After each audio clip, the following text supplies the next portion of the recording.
things, waste and resources in Wales.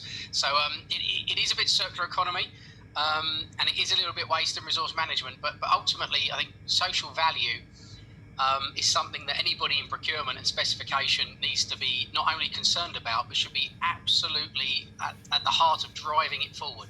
Because if we can't get the right services and infrastructure, whatever it is you're buying, including paper clips and printer paper, then what hope is there for the rest of us trying to change our behaviours as consumers at home, or worse, trying to convince my mum to change her consumer behaviour because she's wedded to her own way of doing things. So in the next, 40 minutes or so, we'll get some insights about some of the changing legislation and policy.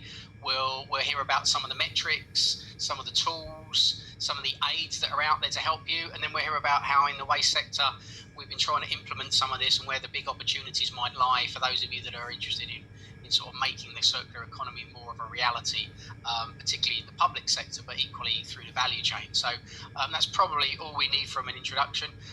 There aren't a lot of slides. There aren't a lot of polls. We're not going to be asking you to do too much. This is more of an information giving and awareness raising. All of my experts are available online afterwards. So if you want to come back through the SIPS branch, you can get hold of us or send me a message in chat. Happy to take questions as we go. Use the chat function. My job will be to facilitate the right conversations with the right experts. So we're here for your entertainment, as I promised earlier. So I think that's all I've got to say at the moment, other than I'm here because Emma wrote me in. So Emma, your new secretary, has done a great job of pulling in some favours very quickly. And so if you don't like it, you blame her. If you do like it, say thank you to me in the chat function. Okay. The Welsh Government has had a legal duty for sustainable development since devolution in 1999. Carrying out sustainable development became a legal duty for all Welsh public sector bodies when the Wellbeing of Future Generations Act came into being in 2015. Welsh public sector bodies are required to maximise their contribution towards each of the 7 wellbeing goals. Each one of the goals has a strong social element. So of course we have a prosperous Wales, a resilient Wales, a more equal Wales, a healthier Wales, a Wales of cohesive communities, a Wales of vibrant culture and thriving Welsh language, and last but of course not least, the globally responsible Wales.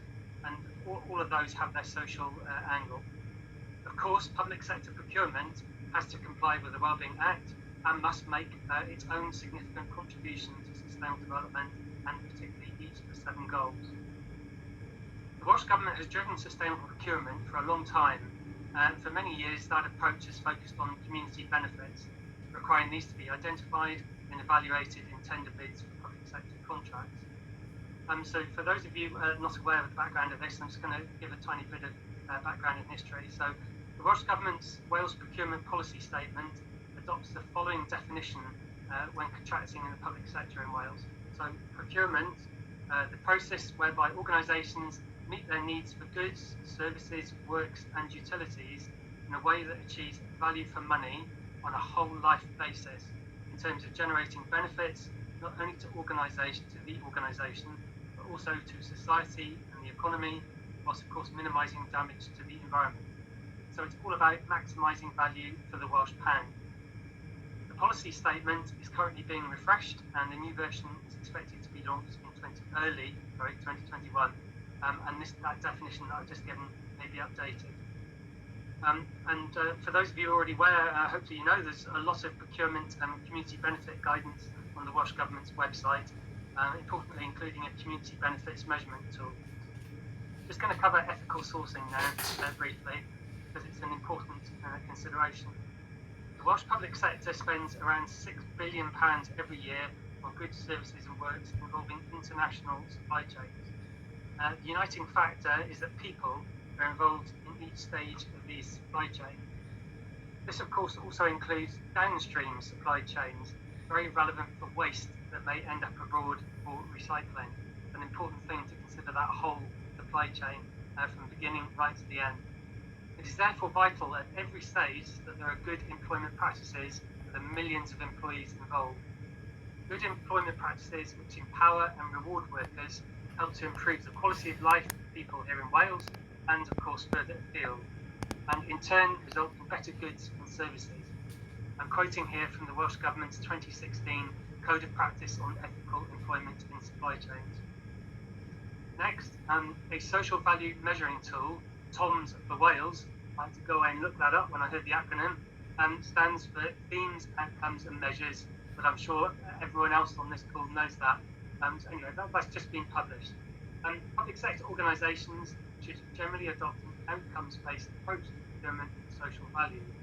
This, amongst other things, protects and develops Welsh businesses' capability and value added, particularly in manufacturing and services.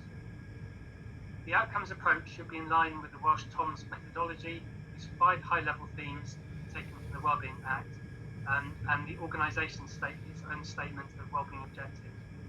Outcomes to be measured would include contributions to carbon reduction, deforestation, and fair play, for example. So the Welsh Government is developing all of this further through a new social partnerships bill, and I'm joined on a presentation that one of my colleagues has been given on this in the last month or two.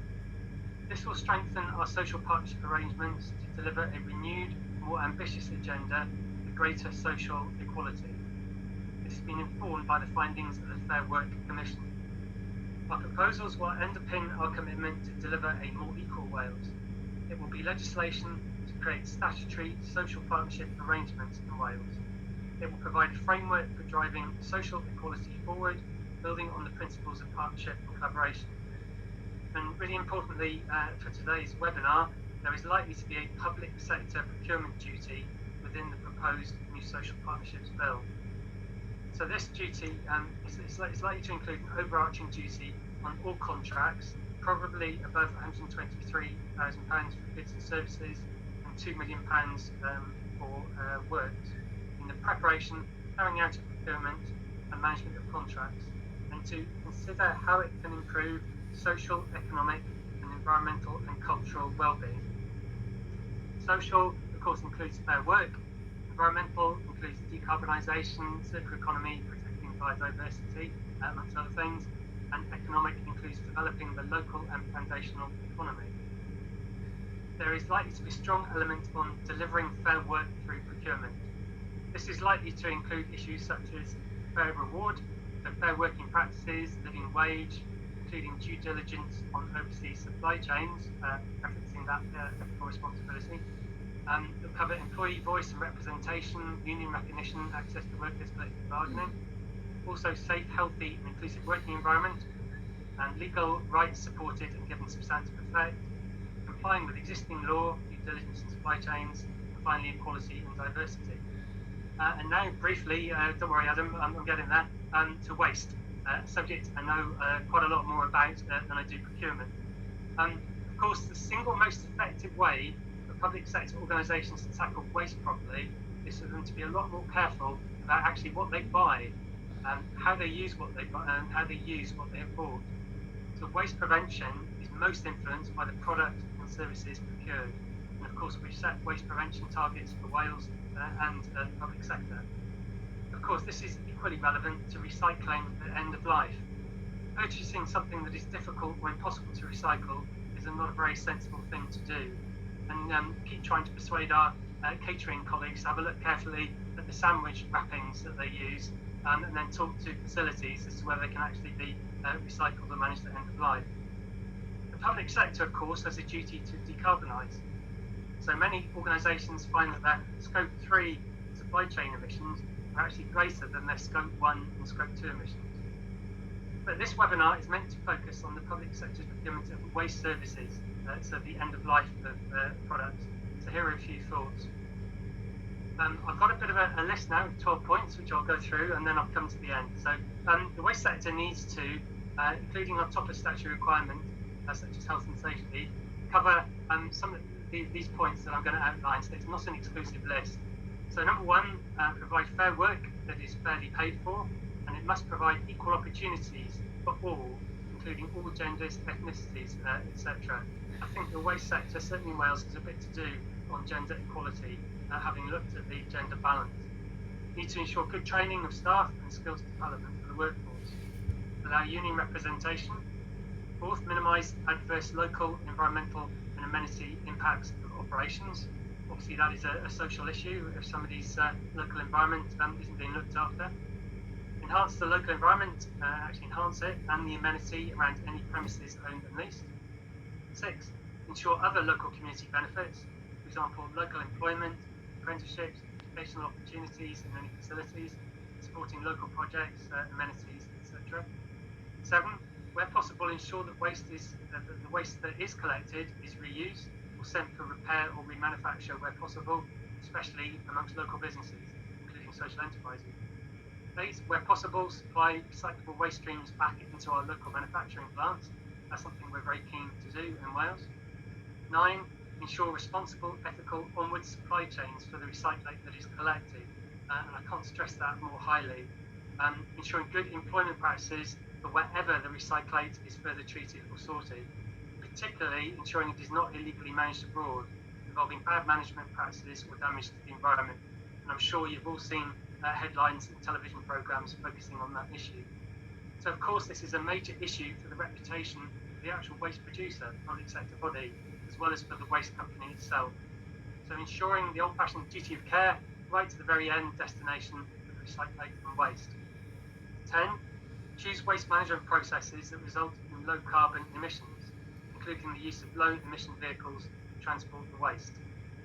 And then something else that sometimes is forgotten is number 11, use recycled content in all bins, bags, vehicles, other equipment where possible, reducing those scope 3 carbon emissions. And then finally, Adam, I'm almost there, number 12, ensure separate collection of the key recyclable waste streams that will be separated at source by all public sector bodies in compliance with the planned new non-domestic premises recycling regulations for Wales that we're currently working in. So that means no more commingling. Thank you very much. Over to everybody else. Thanks, Andy. That was 10 minutes. Oh, sorry. It was a good 10 minutes. I don't mind, mate. I mean, there's a lot in there. Hopefully the audience are already picking up on some of those big messages, whether it's, reducing your carbon footprint or creating local opportunities, whether it be, business opportunities or supply chain opportunities, retraining, reskilling. I mean, you mentioned a lot in there. It's not just about making sure that your end destination for your recycling isn't England, or not building a big chimney that's going to pollute the atmosphere. So thanks for that, Andy. And we've already got great, excellent. There's Code of Practice for Wales, Supply Chain Practice Guide in the chat function, so people go away and have a look if they don't already do so. And do get those questions coming in for Andy. I know there's a question from one of the other panelists though, Andy, so I like the uncertainty of what this might be. So Sarah Coughlin, what have you got for Andy Rees? Thanks for that, Andy. That was really interesting. There was something you said there that really struck me. You were talking about the Welsh Government's focus on social, economic and environmental. And in my head I was going, oh yeah, all fine. And then you said cultural, which sounds really valuable, but what are you expecting to see there and how are you intending to measure it? Yeah, that's a very good point. There's all sorts of aspects of culture. Of course, the primary one, but not the only one, is ensuring effective use of the Welsh language, to all customers. That's really important. A number of waste companies, of course, operate within the Welsh language because they are, particularly those in North Wales. So making sure that there is provision for Welsh, is absolutely crucial. However, there's also the thing I'm keen on exploring, although I'm not a Welsh speaker, is the creative use of the Welsh language. And certainly when we've done awareness raising adverts, etc., to promote recycling, we've tried to ensure that the right Welsh words are used, and perhaps not a literal translation of the English, and using the art of the Welsh language to get the message across. There are other cultural aspects. My wife is an artist, and I know a number of artists who do some pretty good installations and all sorts of things using rubbish. So there's all sorts of creative things. And we have companies like Smile Plastics and Ossing Reefs Reflection who use plastic and glass respectively to make really interesting architectural panels that have a story in themselves. So that is an artistic and cultural angle as well. So we encourage all sorts of creativity around that cultural goal. It's not just about the language, important though it is. Thanks, Andy. And it's a really good question, Sarah, because you got there before me, because it resonated with me. I mean, I respond to lots of consultations, and I always get stumped by the one asking me if there's a specific Welsh language issue associated with this consultation, because I'm always trying to scrabble around thinking, well, what does that actually mean? But as a non-Welsh speaker, it's clearly not targeted at me. Andy, I mean, look, Wales has been ahead of the game on sustainability compared to the rest of the UK for what seems like decades now. And I think social value is just another part of your armoury for driving, innovation and doing the right thing. I mean, do you think England are catching up? I think so. I was going to tune into the webinar that you organised the other day as a bit of preparation, but I haven't had time. But yeah, what I've picked up on the trade press and some of the professional social media, I think they are, yes, definitely. And there are some new duties coming in for next year, which maybe one of the other speakers will cover, but I'm looking forward to learning about as well. Good. Well, there's my segue to my two Sarahs. We'll touch a little bit about what's happening in England as well, because there are some slight different variations in rules and regs, but mainly on the same theme. So we're all comfortable with that direction of travel. Let's go with Sarah Coughlin first. She's going to tell us a little bit about sort of metrics and tools, and what's your organisation do again, Sarah? Explain to the punters what you can do for them. Well, thank you very much for that, Adam. So my name is Sarah Coughlin. I am from Social Profit Calculator. We are a social value forecast, monitoring and evaluation tool that you can use in order to keep track of the social value that you're intending to or actually delivering on projects all over Britain, including, of course, in Wales. I should say, before I get into kind of the nitty-gritty of reporting on social value, Andy, that the verdict on the panel on Monday was that Wales is head and shoulders above England, and we do not believe that we will catch you anytime soon. So we were less optimistic. So I'm going to talk a little bit just about how to go about reporting on social value. I'm not sure about the level of maturity for the organisations that are on the call, but given that you're in Wales, my suspicion is that you are further along than our audience on Monday. So I hope none of this is double Dutch. So social value. I think although a lot of people in my industry would say that this is heresy, the truth is that social value and social value delivery is eventually about your bottom line. If you're not on top of social value, especially in Wales, you are going to find that it's much more difficult to win work, and it's definitely going to be difficult to win repeat business if you're not able to deliver on the social value that you are promising at procurement stage.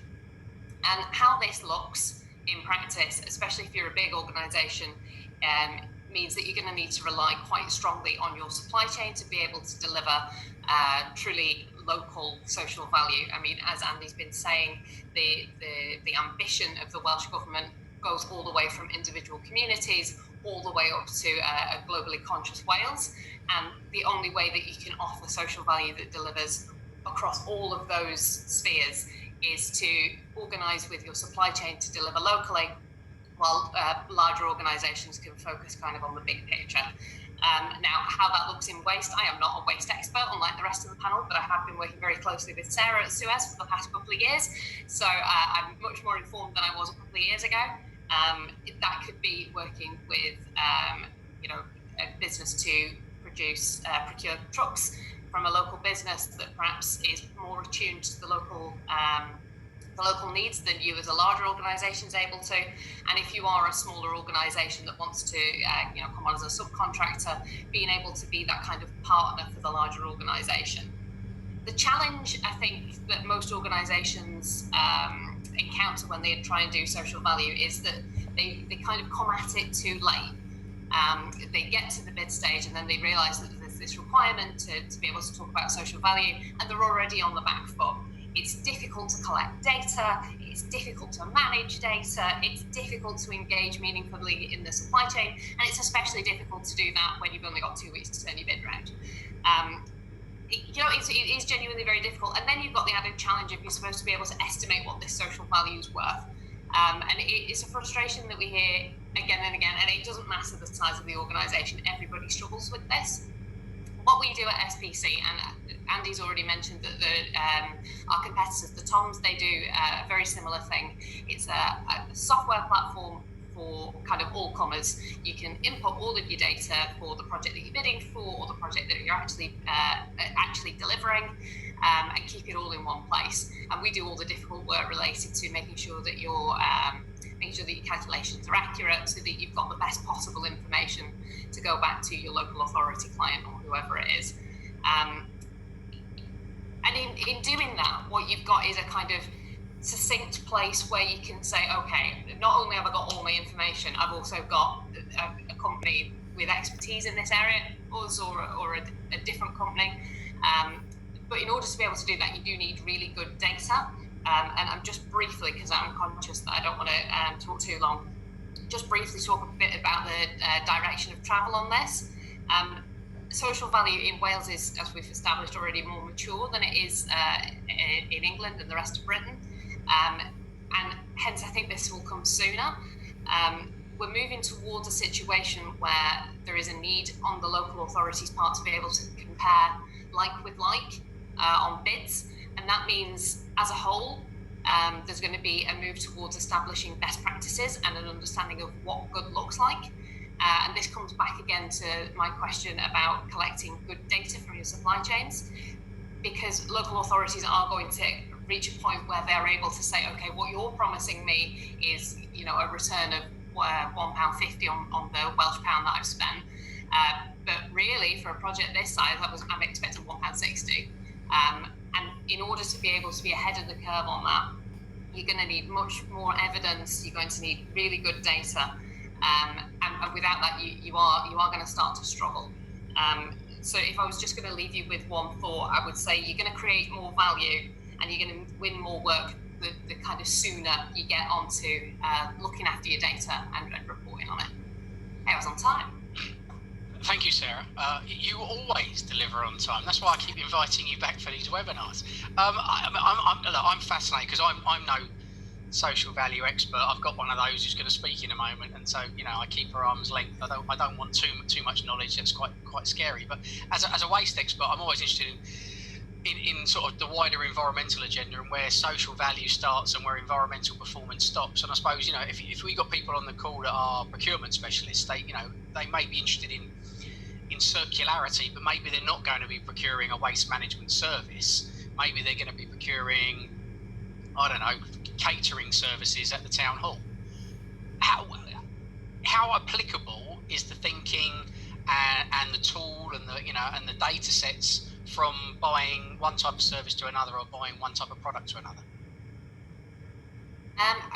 Without being a waste expert, I would say that there are a lot of metrics out there that are kind of industry agnostic. You can use them for various industries. And I would also say that there is a tendency, because of the way larger organisations are set up, to separate sustainability and environmental and social value. But in reality, there's a huge amount of overlap that I think from a procurement point of view, if you can capture all of that in one place, you're in a much stronger position. Some of the things that we're doing to try and address social value, because we recognise it's going to become an increasingly important part of public sector procurement, not just because it's on the English government agenda now with the new act, but more importantly because Wales has been doing it for what seems like an eternity, and actually it's going to start filtering through to local government anytime soon if it isn't already. Yeah, absolutely. I think you hit the nail on the head. And I think also just bringing in Sarah's point before as well, reflecting on my role, when we talk about sustainability and social value, is where we're trying to bring that whole piece together, because social value underpins everything that we do. So I've got a few little slides I'm just going to take you all through to kind of support what I'm going to be talking to you all about. So sewers, if you haven't come across us, we pick up waste, we manage it, we try and do the best thing with it. We work with the public and private sector, so we cover a big space in this area of the world.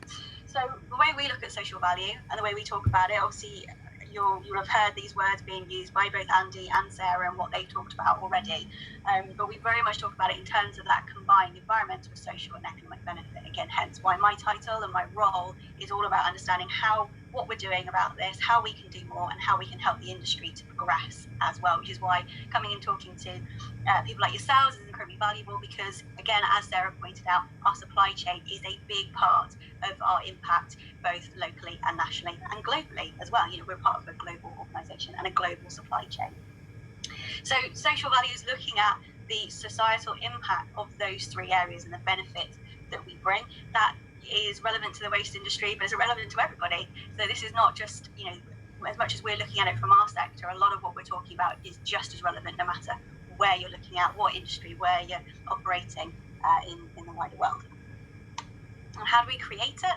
So we have, these give you some examples of what we're looking at when we look at it from a sewers resource industry point of view, but it's, again, a lot of these would look very similar no matter what organisation you're working. You have employees that you pay, and as Sarah said, they're a massive way to create huge social value. You have a supply chain, hence why all of you are doing the jobs that you do and why it's so important for us to work with our procurement team. So Emma is working with her and the rest of our procurement team at the moment to look at how we can deliver that greater change through working with our suppliers. But it's also about recycling more, reusing more, so we're pushing it up what we call the waste hierarchy, which is that preferential way that we manage waste. And as Andy pointed out in his conversation, it's all about preventing it. If we cannot create it in the first place, we haven't got to worry about doing anything else with it. Carbon's in there as well, and society benefits if we don't put carbon emissions into the atmosphere, and that's how we can then start understanding what we're doing well and how we can do more in each of these different areas. And some of them will overlap as well. So reuse, for example, we place in both the environment and in a social benefit, because when you're reusing, yes, you have an environmental benefit, you're keeping things in use for longer, and you have to do less with it than you tend to have to do with recycling. But you also have the social benefits as well, because we can provide goods to people who perhaps can't afford to buy brand new. You have all the other benefits when you get to upcycle and do all that crafty stuff that maybe some of you got involved in over lockdown. I've seen lots of friends do some fantastic things, some disasters as well, which are equally as interesting. Come with it. There's all these other things that when you start digging under the surface of kind of things that probably feel every day in your different roles and different supply chains that you operate in, you kind of start teasing them out and you really understand where all the different layers of impact are. And that's a really useful thing to understand, the impact that you're making and where you can make those changes to build upon and create greater impact as well. So why is it important to us in sewers? I think for a couple of reasons. One, as Adam said, it is a legal requirement. We work with the public sector, so through the Social Value Act of 2012 that came into the world from the beginning of 2013, procuring authorities have to consider their social, environmental and economic impact through the services that they tendered for. We even put a paper out about it, about what we thought that meant for our industry. And one of the key things that came out from that was about being able to measure in a consistent way, so that wherever you're looking at social value across our industry, we can compare apples for apples. And obviously that continues to be part of that dialogue today, and hence why we have great organisations like the Social Profit Calculator and the others in that area trying to help us develop that part of the conversation.